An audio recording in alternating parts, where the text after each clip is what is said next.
일로 나의 행함이 아니 오직 주로 인하여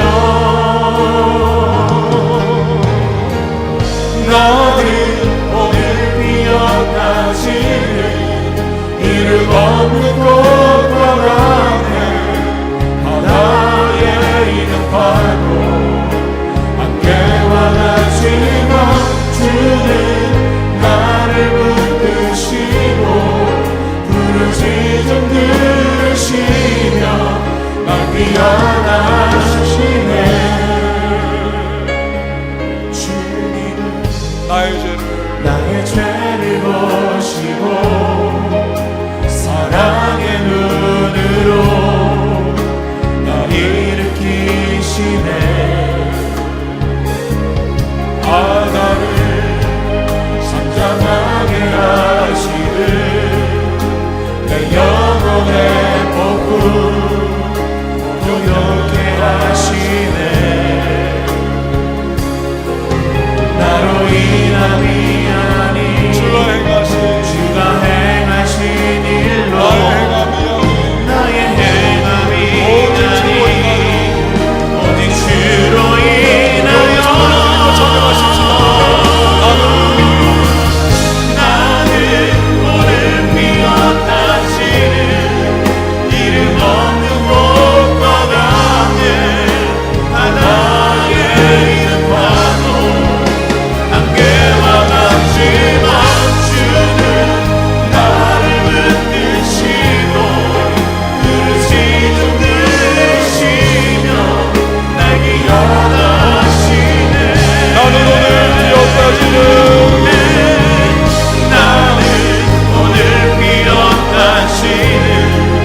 이름 없는 곳과 강에 바다에 있는 파도 안개와 같지만 주는 나를 붙드시고 부르짖음 들으시며 날 귀환하시네. 나는 오늘 기억하시는 이름 없는 곳과 같네 바다에 있는 파도 안개와 같지만 주는 나를 붙드시고 부르짖음 들으시며 날 귀환하시네.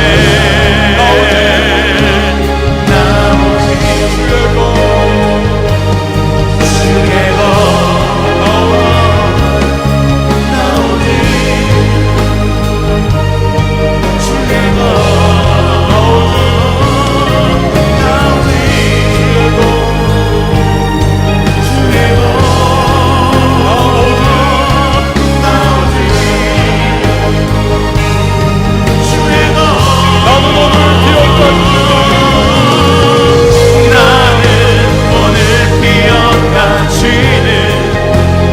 없는 곳과 강에 바다에 있는 파도 안개와 같지만 주는 나를 붙드시고 부르짖음 들으시며 날 귀환하시네. 나 오직 주의 것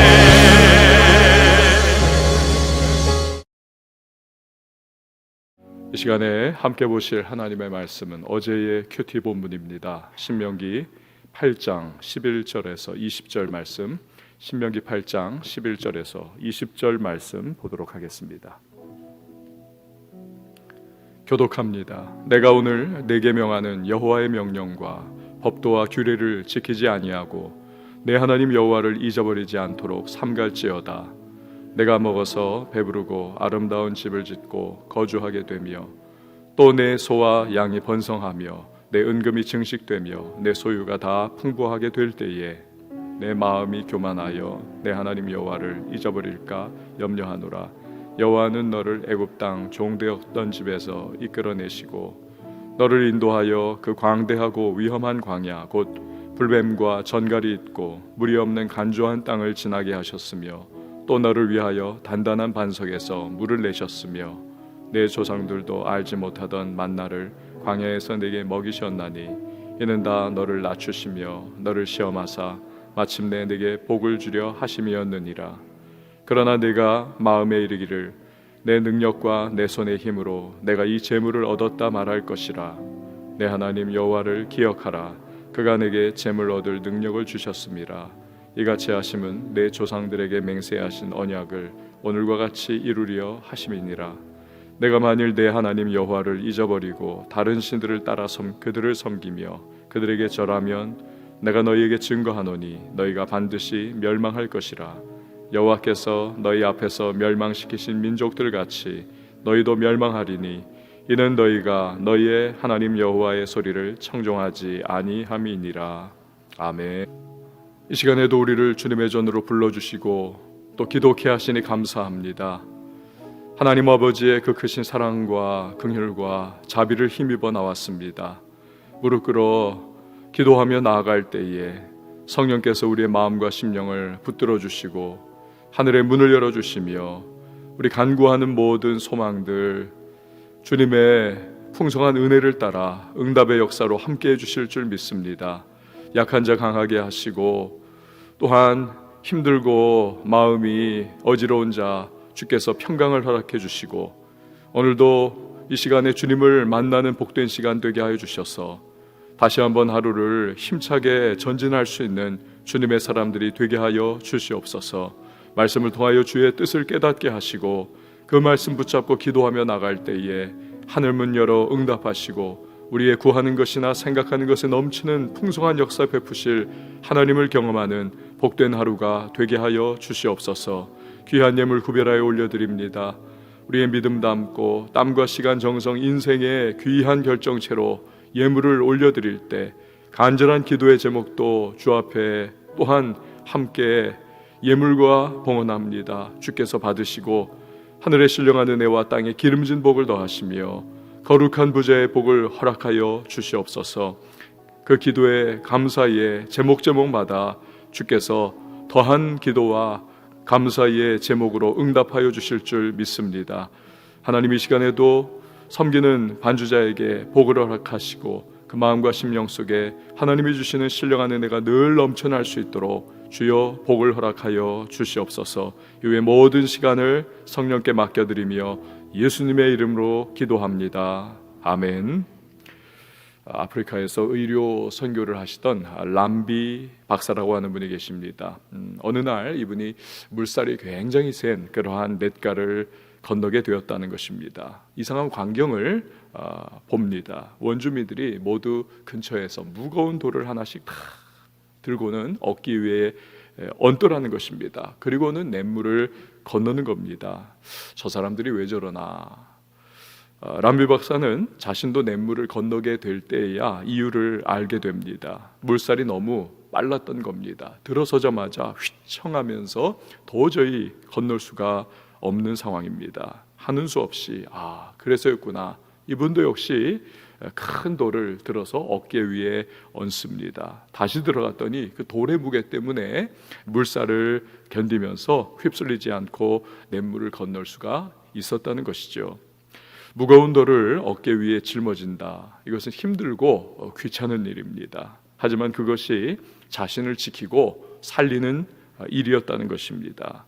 우리 인생에 이런 일이 사실은 가만히 생각해 보면 비일비재하지 않습니까? 한 예로 예방접종이 여러분 그런 것 아닌가요? 옛날에 불주사라고 해가지고 어깨에다가 맞는 결핵 예방접종이 있었습니다. 저도 맞았는데 아주 아프지 않았습니까? 흉터도 이것이 이렇게 튀어나와 가지고 평생 가지 않습니까? 하지만 그것이 우리의 목숨을 지켜주는 것입니다. 이번에 코로나 때문에도 난리 아닙니까? 그런데 그 불주사를 맞았던 사람은 코로나를 걸려도 증상이 조금이나마 경미하게 나타난다. 보고가 계속 이어지고 있습니다. 때론 하나님께서 우리에게 명령하시는 것이 바로 그런 이유입니다. 여러분 오늘 본문 1절 말씀을 한번 보시기를 바랍니다.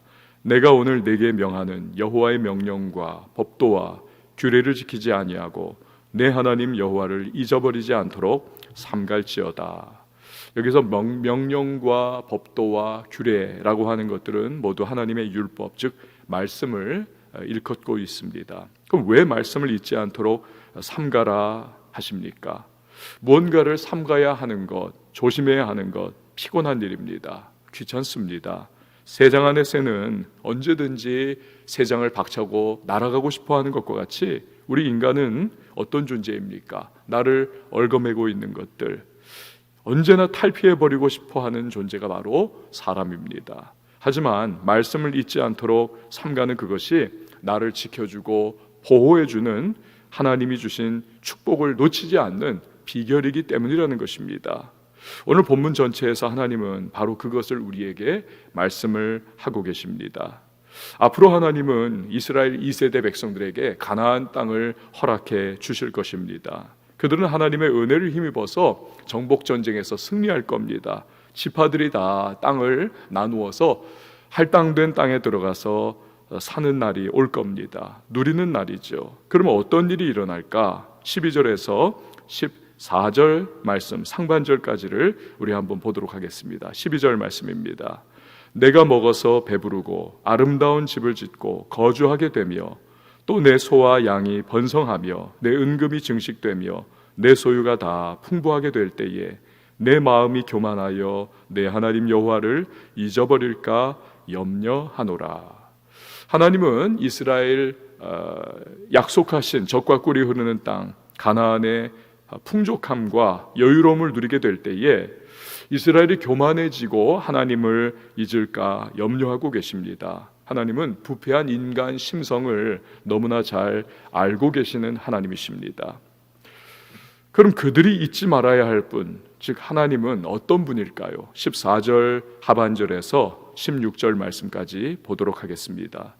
여호와는 너를 애굽 땅 종되었던 집에서 이끌어내시고 너를 인도하여 그 광대하고 위험한 광야 곧 불뱀과 전갈이 있고 물이 없는 간조한 땅을 지나게 하셨으며 또 너를 위하여 단단한 반석에서 물을 내셨으며 내 조상들도 알지 못하던 만나를 광야에서 내게 먹이셨나니 이는 다 너를 낮추시며 너를 시험하사 마침내 내게 복을 주려 하심이었느니라.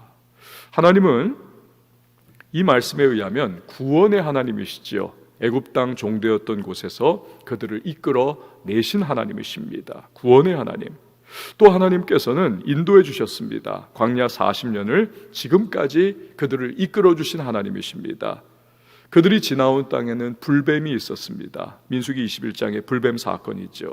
그곳에는 전갈이 있었습니다. 팔레스타인 땅에는 지금도 10여 종의 전갈이 있다고 합니다. 그래서 그 땅을 일컬어서 사람들은 아그라빔 언덕이다, 전갈의 언덕이다 라고 부르기도 합니다. 그곳은 물이 없는 간조한 땅이었습니다. 민수기 20장의 르비딤 사건이죠.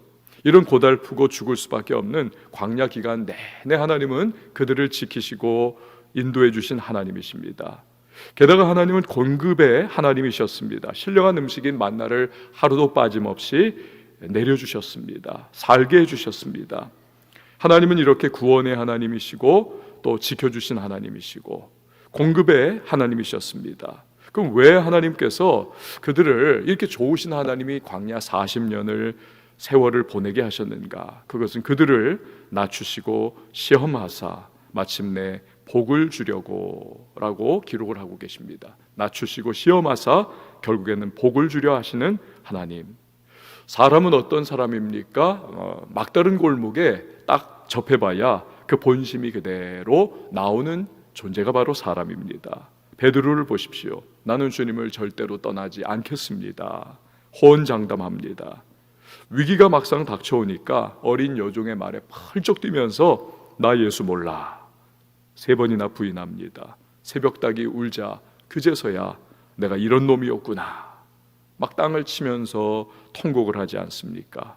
이스라엘도 마찬가지라는 것입니다. 광야 40년을 통해서 정말 하나님의 말씀을 지키느냐 그렇지 않느냐 테스트하기를 원하셨다는 것입니다. 하나님이 몰라서가 아니라는 것입니다. 너희가 이런 존재야. 테스트에 합격하면 결국 복을 주시기를 원하셨다는 것이죠. 이것이 광야의 의미인 것입니다. 우리도 광야 학교에 덩그러니 던져질 때가 있습니다. 인생의 막다른 골목입니다. 누구의 도움도 찾을 수가 없고 전후 좌우 사방 팔방 다 둘러봐도 꽉 막혀 있습니다. 그때 우리 안에 하나님을 향한 진정한 충성과 사랑과 헌신이 있는지 없는지가 바로 그 광야 학교의 과정을 통해서 밝혀질 것입니다. 광야 학교를 잘 졸업하면 하나님은 큰 은혜와 축복을 베풀어 주십니다.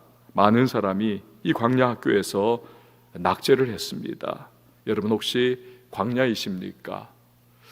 낙심하지도 마시고 좌절하지도 마시고 하나님을 원망하지도 마십시오. 광야 학교를 통과하게 하시는 하나님의 본심을 기억해야만 합니다. 마침내 복을 주려 하심을 잊지 마시기를 바랍니다. 하나님은 결코 감당치 못할 시험당함을 허락하지 않으시는 분이십니다. 또 우리가 감당하지 못할 상황이 되면 하나님은 피할 길도 열어주시는 하나님이십니다. 이 하나님에 대한 믿음을 우리가 끝까지 붙잡고 인내를 하면 반드시 하나님은 은혜를 베풀어 주셔서 우리로 하여금 광야 학교를 마침내 통과하도록 인도해 주실 것입니다. 그런데 성도에게 있어서 정작 위기 중의 위기는 광야 학교를 통과한 이후가 될 수도 있음을 보여주는 것이 오늘의 본문입니다. 왜입니까? 교만의 카운터 펀치가 기다리고 있기 때문이라는 것입니다. 오늘 본문 17절 말씀을 보시기를 바랍니다. 17절 보면 그러나 내가 마음에 이르기를 내 능력과 내 손의 힘으로 내가 이 재물을 얻었다 말할 것이라. 하나님은 이스라엘이 광야를 통과하고 나서 가나안에 들어간 이후에 있을 부패함을 경고하고 계시는 것입니다. 앞에서 보았던 12절과 13절의 내용에 나온 것처럼 먹어서 배부릅니다. 아름다운 집을 짓고 거주합니다. 가축이 번성했습니다. 은금이 증식하고 소유가 풍성할 때 그때 교만해질 것이라고 하는 경고를 주고 계십니다. 내가 했지. 이거 다 내 능력이지, 내 힘이지. 그 교만은 그들로 하여금 하나님을 잊어버리게 만들 것이라는 겁니다. 그러다 보면 영적으로 부패해지고 결국에는 타락해서 주변을 둘러싸고 있는 가나안의 잡신들에게 마음을 빼앗기게 될 것을 하나님은 알고 계십니다. 그 결과는 징벌로 인한 멸망이라는 것이지요. 19절에서 20절 말씀을 보시기를 바랍니다. 내가 만일 내 하나님 여호와를 잊어버리고 다른 신들을 따라 그들을 섬기며 그들에게 절하면 내가 너희에게 증거하노니 너희가 반드시 멸망할 것이라. 여호와께서 너희 앞에서 멸망시키신 민족들 같이 너희도 멸망하리니 이는 너희가 너희의 하나님 여호와의 소리를 청종하지 아니함이니라. 결국 그 가득했던 죄로 인해서 하나님의 그 도구로 쓰인 이스라엘 백성들로 말미암아 가나안 잡족들은 다 멸망하지 않습니까? 그런데 그러한 가나안 백성들이 심판받은 것처럼 너희도 역시 이스라엘도 역시 그렇게 멸망당할 거야. 교만은 패망의 선봉이라는 것입니다.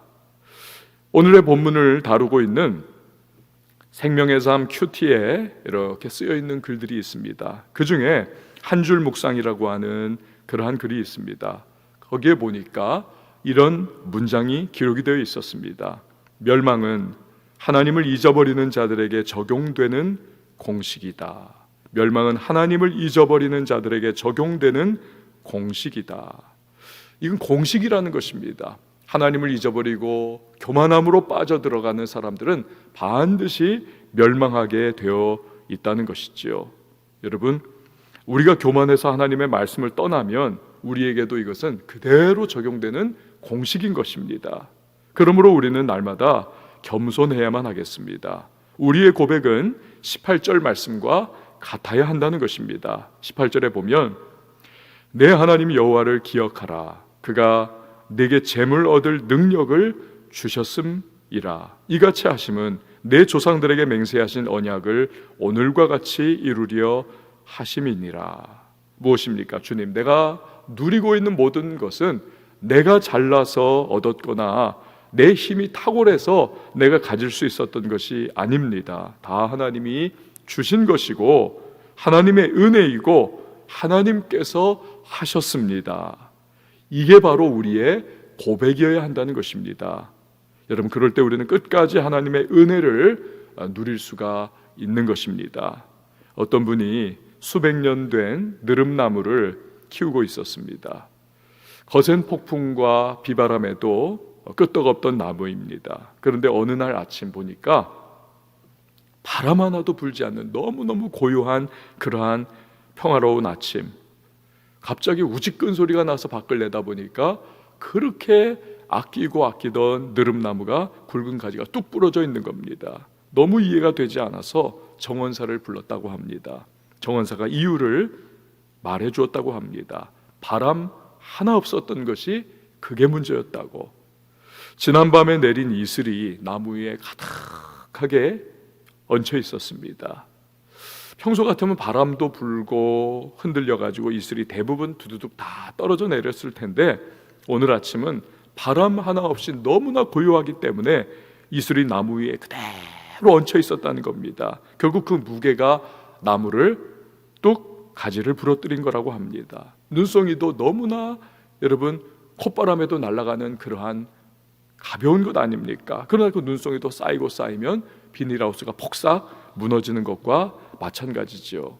우리 인생의 때로 고난과 시련에 비바람이 몰아칠 때가 있습니다. 광야 같은 어려움의 때가 있습니다. 너무너무 힘들어서 죽을 것 같다 느낄 수 있습니다. 하지만 그때 우리는 하나님을 의지합니다.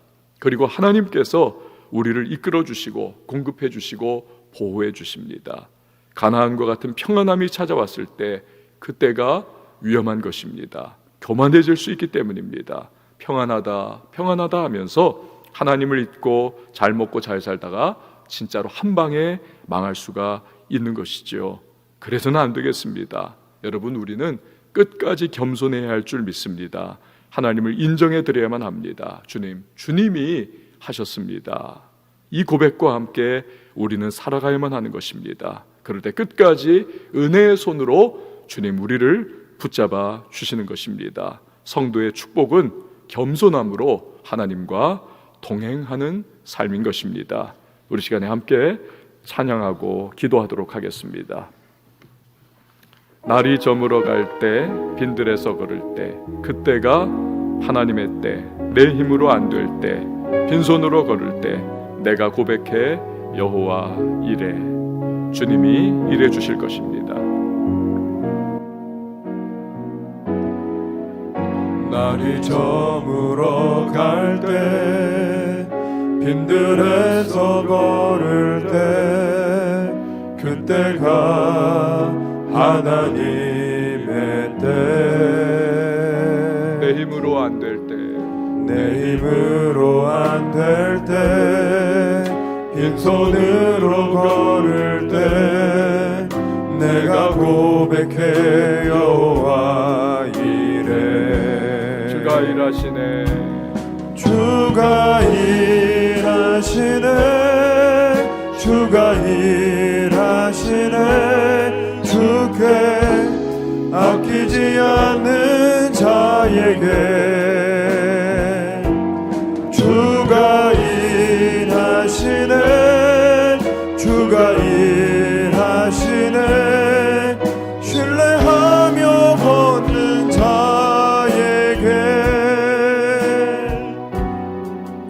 우리 모인 이곳에 주님 함께 계시네. 누리네 아버지 은혜. 적은 떡과 물고기 내 모든 걸 드릴 때 모두 고백해 여호와 이래. 주가 일하시네. 주가 일하시네. 주가 일하시네. 주께 아끼지 않는 자에게 주가 일하시네. 주가 일하시네. 신뢰하며 걷는 자에게 주가 일하시네.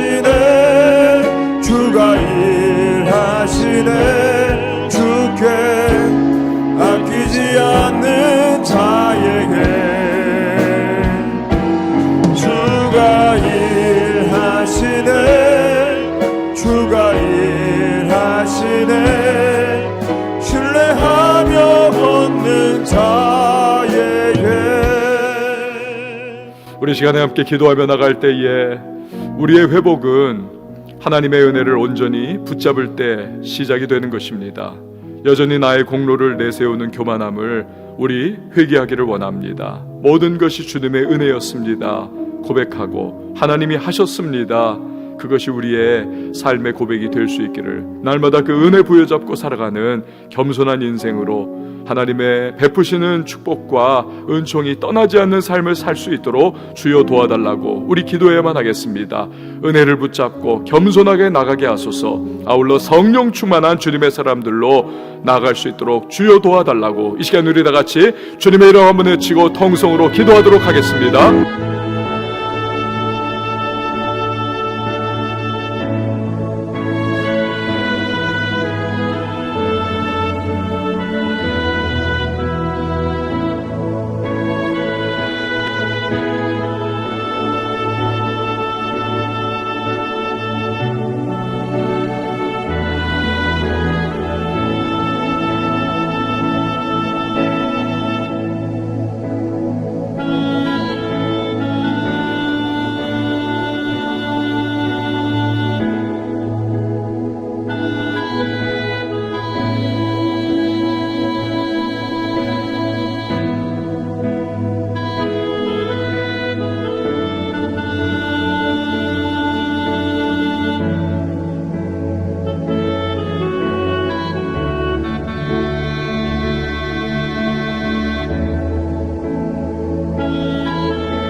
교회를 위해서 기도해 주시기 바랍니다. 우리 교회 지금까지 주님의 은혜로 왔음을 고백합니다. 어려운 시기를 지나가고 있지만 앞으로도 하나님의 은혜 가운데 우리는 전진할 것입니다. 이 시간에 기도할 때에 우리 교회가 하나님의 은혜만을 붙드는 교회가 되기를 기도해 주시기 바랍니다. 신앙이 해이해지기 쉬운 이 때에 모든 성도 한 분 한 분 은혜를 사모하며 기도로 돌파해 나가기를 여러분 간구해 주십시오. 기도의 자리, 예배의 자리에서 은혜로 살아가는 모든 성도 되는 우리 왕성교회가 될 수 있도록 도와달라고 교회를 위해서 우리 다 같이 주여 한번 외치고 기도합니다.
우리 민족과 열방을 위하여 기도해 주시기를 바랍니다. 코로나19의 모든 현상과 상황 속에서 주님의 도우심을 따라 주께서 어떠한 역사를 베풀어 주셨는지를 우리가 증거할 수 있는 그러한 계기가 될 수 있기를 여러분 기도해 주시기 바랍니다. 치료제가 속히 개발되기를 위해서 기도해 주시고요. 경제가 무너져가고 있습니다. 주님께서 능력의 손으로 붙잡아 이 나라의 경제를 회복시켜 주시기를 위하여 여러분 기도해 주시기 바랍니다. 또한 북녘 땅에 대한 여러 가지 소식들이 지금 나오고 있습니다. 주님께서 어떤 현실과 상황에서든지 주의 뜻을 이룰 것이고 또 그것은 가장 선한 것일 겁니다. 이 시간에 위하여 기도해 주시고요. 전 세계 치유와 회복을 위해서 또 우리 선교사님들의 안전과 건강을 위해서 기도할 때에 우리 다 같이 주여 외치고 기도합니다.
우리의 개인의 기도의 제목을 주님 앞에 아뢰며 나갈 때에 간구하는 것이나 생각하는 것에 넘치는 풍성한 응답 주실 하나님을 기대하며 우리 간구합니다. 주여 역사하시고 우리를 붙잡아 주시고 하늘의 문을 열어 응답해 달라고 이 시간 우리 다 같이 두 손을 높이 들고 주님의 이름 세 번 외치고 자유하게 통성으로 기도합니다.